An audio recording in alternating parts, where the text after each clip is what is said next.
Deus, mas também expunham o poder de Deus. Mas esse é um outro capítulo, né? Precisaria de aí alguns dias para falar sobre essa questão da cura de enfermos, expulsão de demônios, que foi uma coisa que Jesus ensinou aos discípulos, que hoje não se ensina nas nossas faculdades teológicas.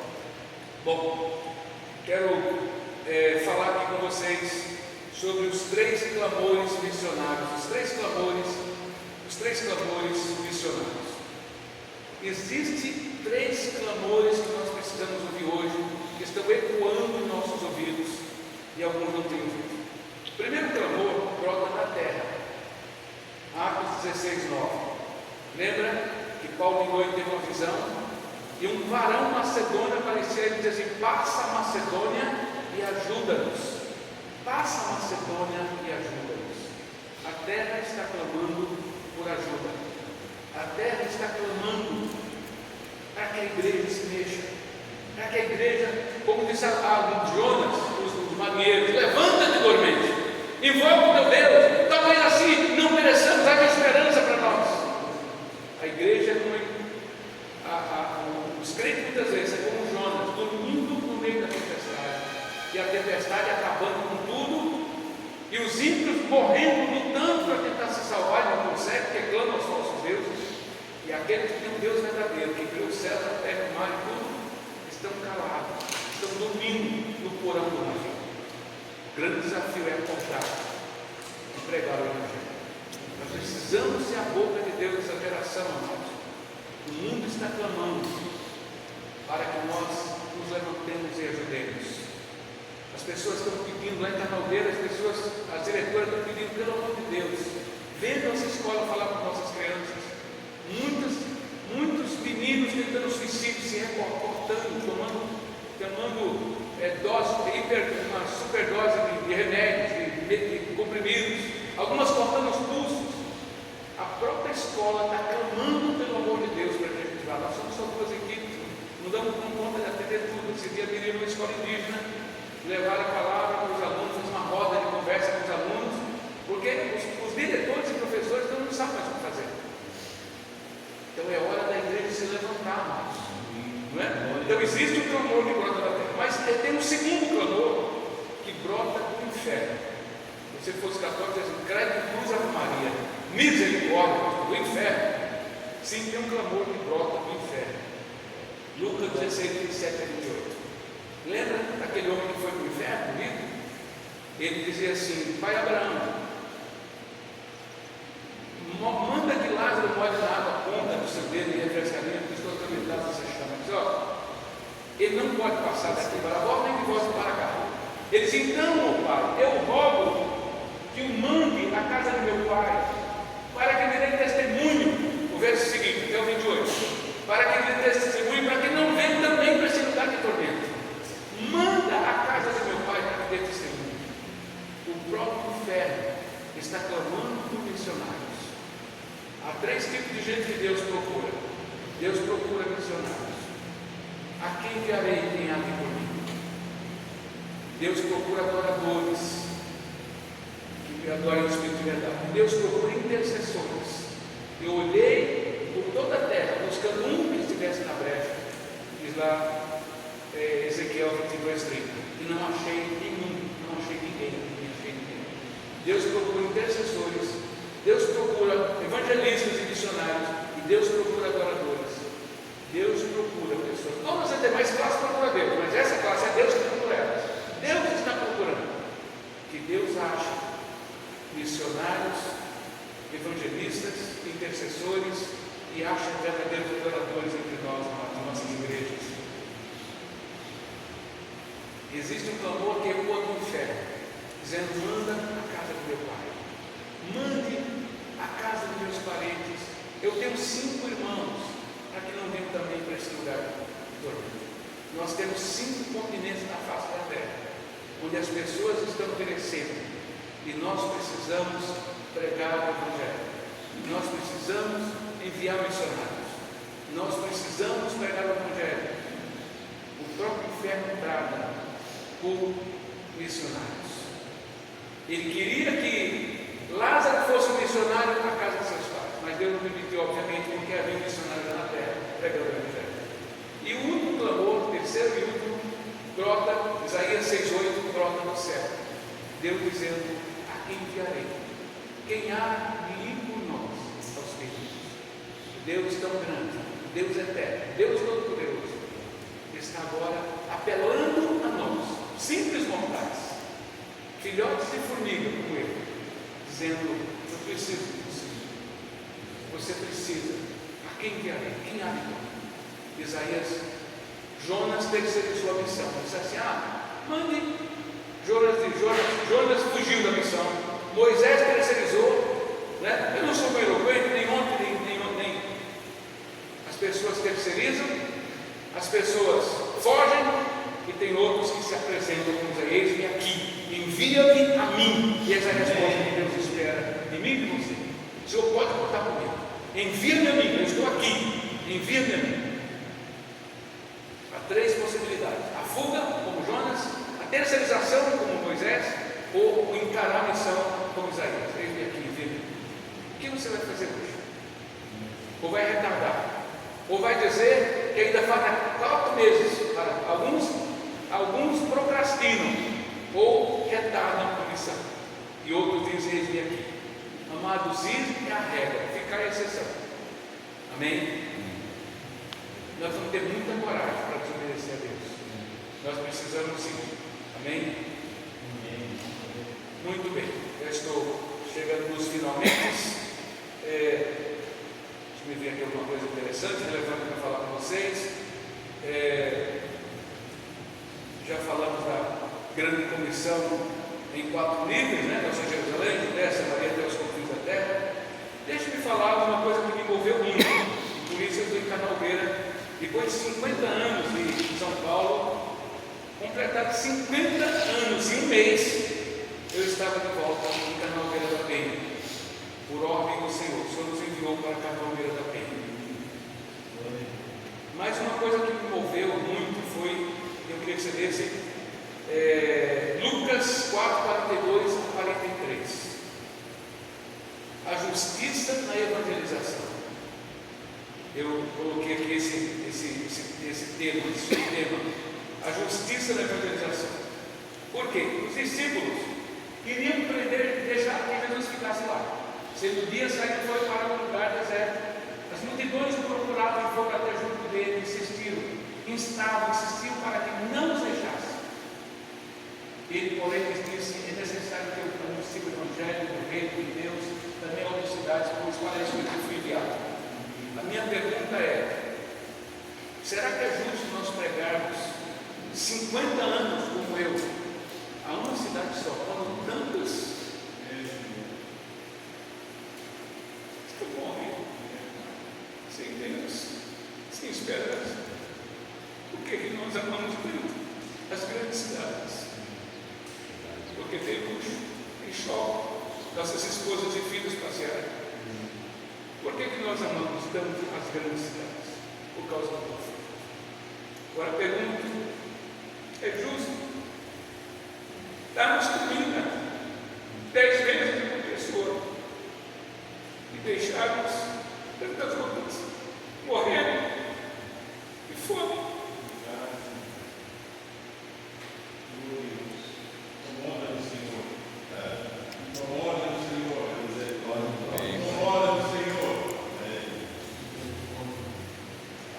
Com certeza não é amado. E eles queriam dizer: não, o senhor tem que ficar conosco, está muito bom, avivamento, glória a Deus, comunhão. O Senhor não vai, não, o senhor vai ficar aqui conosco. Diz: é necessário que eu pregue o Evangelho a outras cidades, porque para isso eu fui enviado. Eu não fui enviado para dar comida 10 vezes para a mesma pessoa. Eu fui enviado para levar alimento a quem tem fome. A Bíblia diz em Provérbios que a alma faminta pisa os favos de mel, mas para a alma faminta, a alma farta pisa os favos de mel, mas para a alma faminta pelo amargo doce. Há muita alma farta que a gente prega o Evangelho, ela não dá um minuto. Você marca discipulado, não aparece. Você insiste, ela não dá um minuto. E há pessoas morrendo pelo interior do Brasil. Sem ter ninguém para pregar o Evangelho. Por quê? Porque a cidade não oferece conforto. Porque não vamos ter projeção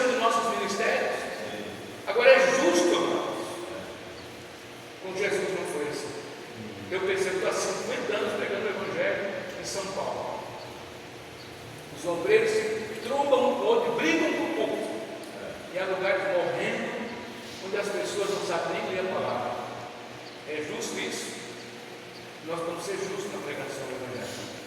Nós precisamos mandar obreiros para lugares onde Jesus não viu. Sabe que alguém disse assim: Senhor, eu queria tanto ir para Jerusalém, pisar os pés onde Jesus pisou.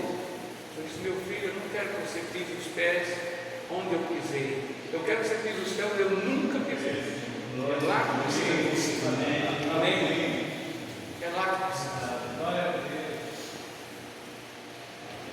Infelizmente, Jerusalém virou a Aparecida dos crentes, né?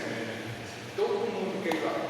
Esse puder é bom, eu acho que é uma experiência maravilhosa. Mas gasta-se horrores de dinheiro para levar a igreja para Jerusalém. Enquanto pessoas estão morrendo na África, o Nordeste brasileiro tem 53 milhões de pessoas, segundo o censo, ainda desatualizado em 2010. 53 milhões de pessoas, dessas 15 milhões vivem no sertão, no deserto. Agora pergunte se a igreja gorda, a igreja obesa, a igreja sonolenta quer mandar alguém para esse lugar. Não quer dar dinheiro. Pergunte se muitos obreiros querem. Não querem por quê? Não querem porque simplesmente não tem possibilidade de crescerem ministerialmente, de ter projeção ministerial. Mas o nosso Senhor, Ele não agiu dessa maneira. Ele disse: não, vocês não têm de me segurar. Que eu fui enviado para pregar o Evangelho em outras cidades. Não podemos ficar enfiados numa mesma cidade, porque não é justo. Então pregar o Evangelho em outras cidades. Amém, amados? Esse é o grande desafio. E eu quero terminar aqui só lembrando dos irmãos cuja história nos encanta, os moravianos. Os irmãos moravianos, aqueles homens eram tremendos. Eles em 20 anos fizeram mais do que a igreja toda em 200 anos.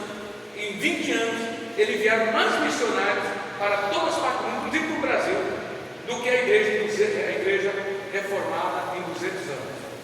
Me enviou alguém pode com isso, papel, qualquer coisa. Não, desculpa.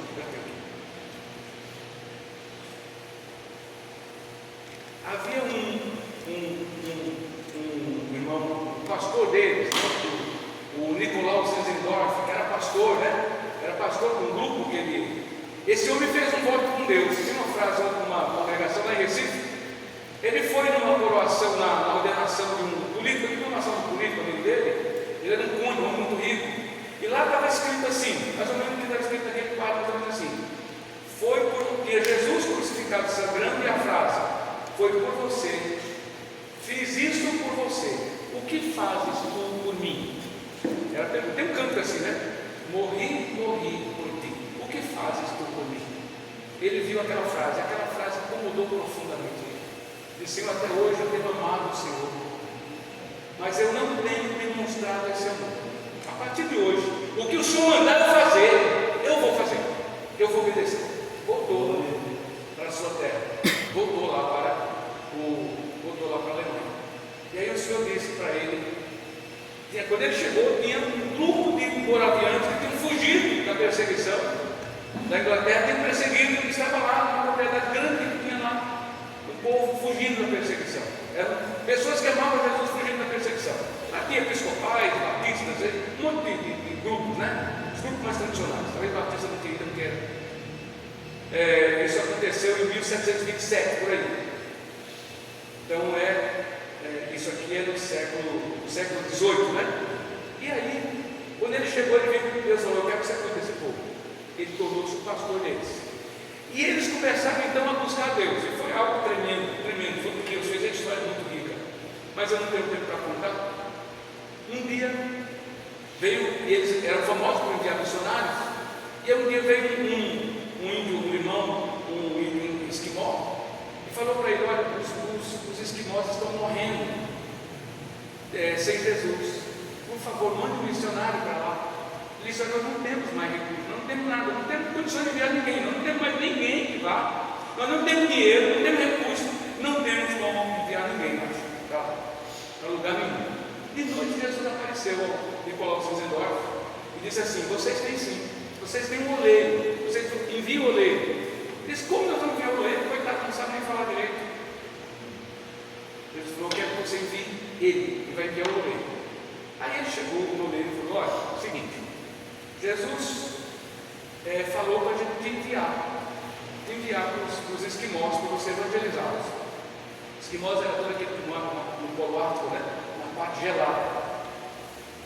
E aí ele disse: o Senhor mandou te enviar, mas vou dizer uma coisa: nós não temos dinheiro para te enviar, não vamos te dar salário, não temos nem dinheiro para te enviar, e não temos dinheiro para trazer de volta caso alguma coisa aconteça, e não temos ninguém para enviar com você. Você aceita aí?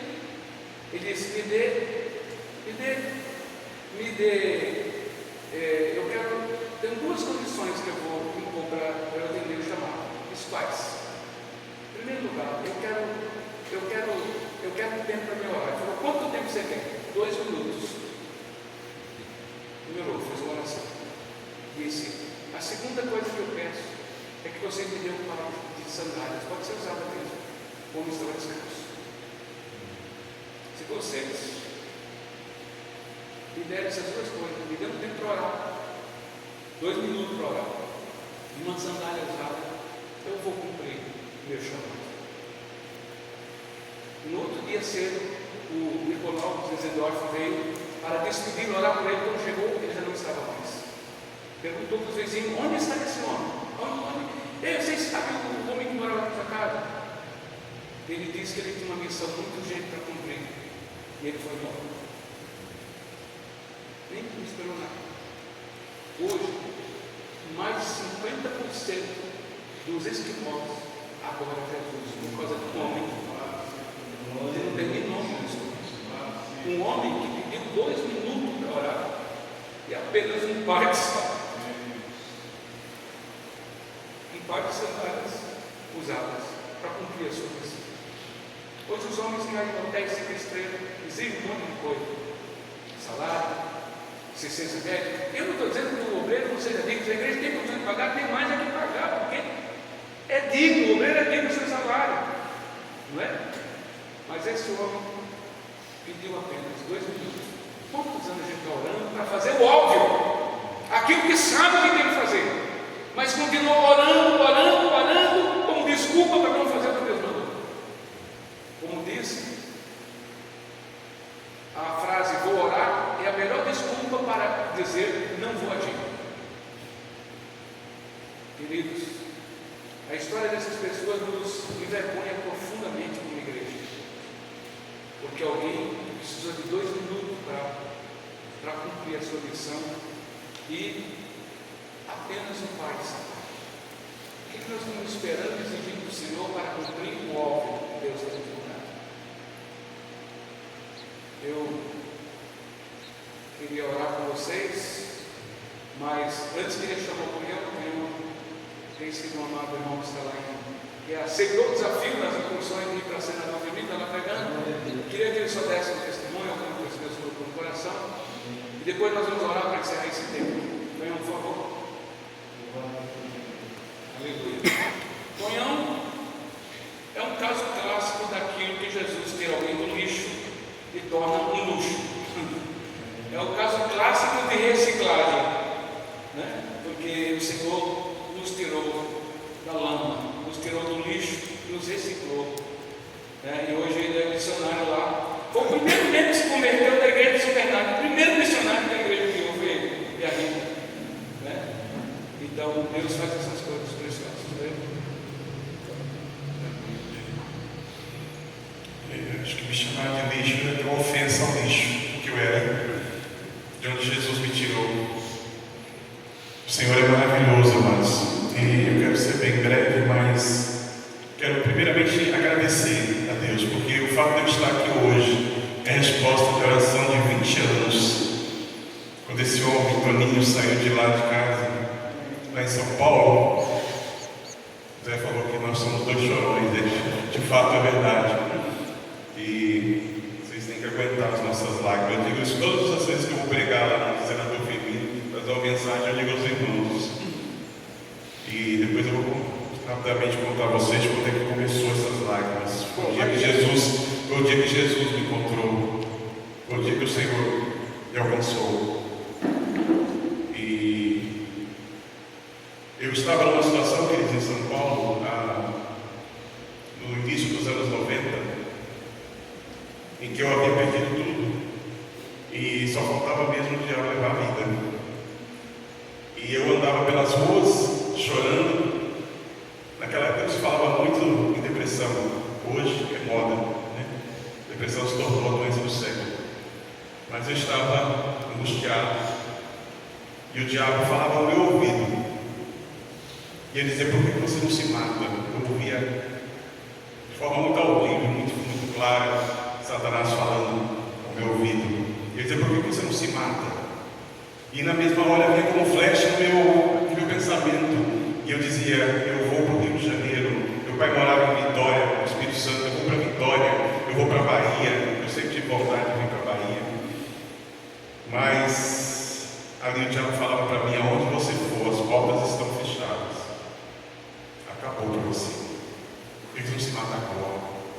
E eu chorava compulsivamente. Eu não conseguia controlar as lágrimas. Era algo que brotava em mim.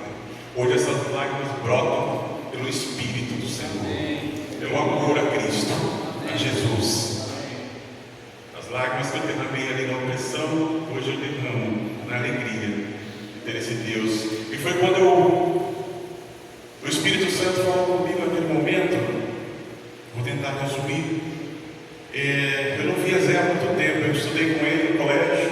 Zé havia ministrado para mim a importância. Zé falava de Juliana aqui, mas lá no colégio ele fazia isso também, e era zombado no colégio por isso. Eu era talvez o único ali que não zombava dele.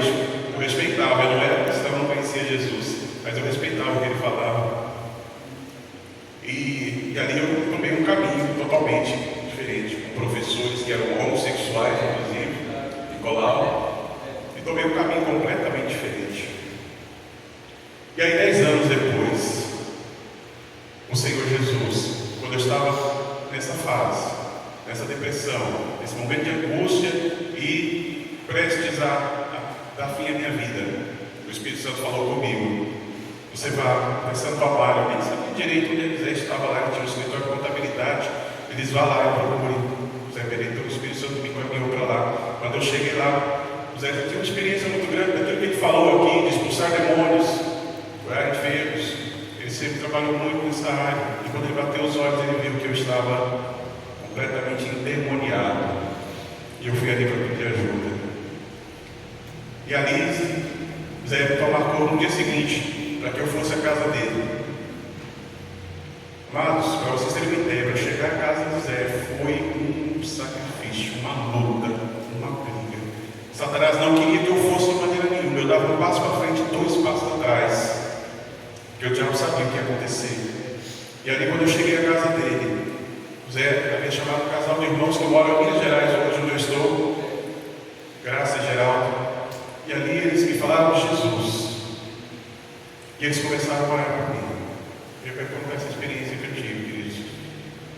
Quando eles começaram a orar e eu caí ali no chão de joelhos, possesso, Deus me tirou do corpo e eu ao lado eu via o que estava acontecendo. Depois eu fiquei sabendo, Zé, inclusive, e Miriam me falaram: olha, os vizinhos estavam pensando em chamar a polícia, de tanto grito que você dava aqui. Não era grito, era uivo. Legiões de demônio. Naquele dia eu fui liberto. Para a glória de Deus. Para a glória de Deus.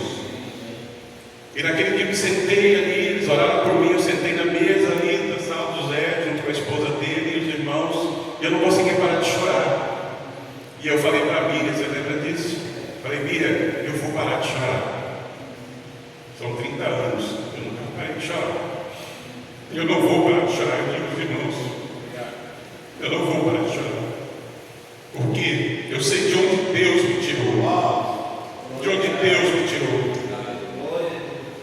Eu fui escravo de Satanás por muitos anos. Mas eu estou contando essa parte da história para vocês, para contar uma outra parte. Meses depois que o Senhor me alcançou, ali no Jardim São Bernardo, andando pela rua, eu encontrei aquele rapaz Toninho. Ele estava na mesma situação que eu, prestes a dar fim à sua vida, prestes a dar cabo da sua vida. O diabo estava fazendo com ele, que tinha feito comigo.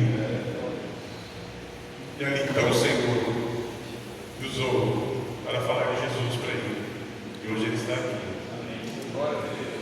Amados, diante de tudo isso que nós ouvimos essa manhã, e que me trouxe muito mais um peso de responsabilidade por aquilo que Deus tem colocado nas minhas mãos, na sua, do que nós recebemos de Deus e o que nós estamos fazendo. Há quantos Antônio, quantos Tonhão por aí, quantos Toninhos estão por aí, acabando com suas vidas, na cachaça, na prostituição, ou mesmo dando cabo dele. Suicídio. Quantos? Então, amados, o que Deus nos diz é isso: levantai os vossos olhos, gente. Os campos estão brancos. Os campos estão brancos. O Senhor, depois disso, em 2016, havia uma necessidade de senador Firmino. José estava trabalhando lá, e a perseverança dele, isso nos inspira, porque ele lá estava trabalhando com 4 ou 5 pessoas. Ele saía numa distância de 700 quilômetros de São Paulo a senador Firmino para cuidar de 4 pessoas, mas o trabalho ali estava desviando. E Deus precisava que alguém se levantasse para ir lá. Na época, eu e minha esposa, nós conversamos, que o José fez um apelo na igreja: amados, nós precisamos de ajuda, senador Firmino, de alguém que vá para o senador Firmino. A Rita falou para mim: eu não quero, eu quero ir para a Bahia. Eu falei: eu também quero ir para a Bahia, porque o meu coração está aqui. Meu pai é baiano, aqui de Cruz Azal, a minha mãe é de Feira, minha esposa de Tapetinga, e o meu coração estava aqui na Bahia. Eu não queria vir para cá, para ir para Minas Gerais. E eu falei. E aí, maio de 2016, nós fomos para uma última incursão em senador. Aí Deus falou com a minha esposa. E quando nós voltávamos, eu não estava no ônibus, eu fui de carro com ela. Ela falou para mim: que tal a gente vir passar uns 2 meses aqui? Esses irmãos estão precisando de nós. Eu disse para ela: nós não vamos passar só 2 meses, porque Deus falou comigo também. Deus falou com ela, e o Senhor falou comigo no mesmo instante, naquela cidade: vocês vão vir para cá. E nós chegamos lá, nós vamos embora. Isso foi em maio de 2016. 2 meses depois, nós já estávamos com as malas